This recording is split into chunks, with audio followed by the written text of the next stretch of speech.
Let's discuss this a little bit further with somebody that knows. It's retired four-star Air Force general and former NATO Supreme Allied Commander, General Philip Breedlove. General, thanks for being with us here today. Let's talk about China and Russia, and let's talk about them sequentially. What do you think the legitimate fears are of China and Chinese presence when it comes to Greenland? Well, thanks for having me on, Will. And an old cliche that real estate agents use all the time is location, location, location. Greenland sits in a very strategic location in this world. China wants transit in what is called the Northern Passage. As the ice recedes in the north, China wants to be able to use that commercial route, and they desperately want to be an Arctic nation, not like your sign said where they were talking about we're a near Arctic nation. They desperately want to sit on the Arctic Council so that they can help shape policy in that sea. And so China is very, very active in trying to be a part of what happens in these waters. And we've heard that we don't want the Arctic to turn into the South China Sea. But now let's talk about Russia. What are the concerns over Russian influence or presence when it comes to Greenland? Well, it's twofold now. One is economic and commercial, much like China. That northern passage through those waters you showed on your map, with all of that militarization, Russia wants to be able to control those waters so that they can collect the commercial benefit of transit through those waters. That transit saves 14 days on a ship's trip from Europe to Asia. Then secondarily, that gap you showed on your map, we in the military call it the GUK gap, GIUK gap.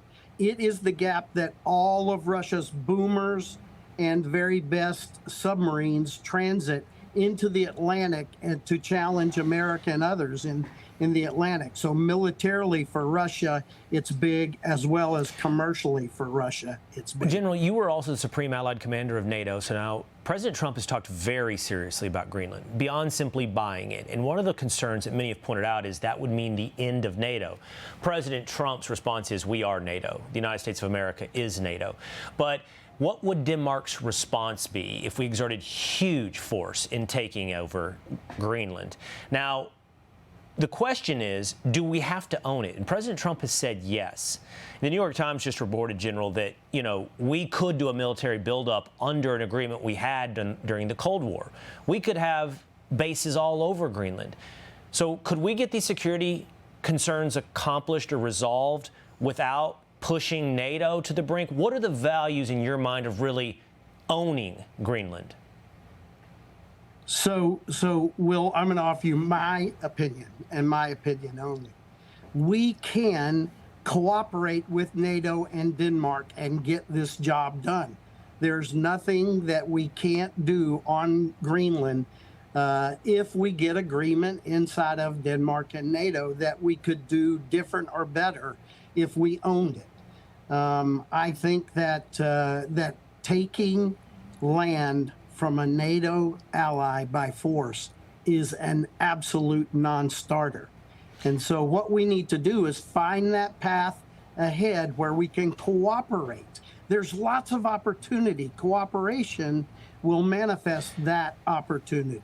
Which, General, and we'll button this conversation up with this, it does seem logistically true that it is exactly as you could describe it, as you just described it, that we could accomplish all of our military goals without, quote unquote, taking land or ownership of Greenland, which leads you to, there is another conversation to be had about other priorities in Greenland as well, and whether or not simply that military security concerns is enough to satisfy American interest in Greenland. And we'll have to explore that in the future. General Breedlove, thanks for being with us. Thank you. Hey, Sean Hannity here. Hey, click here to subscribe to Fox News YouTube page and catch our hottest interviews and most compelling analysis. You will not get it anywhere else.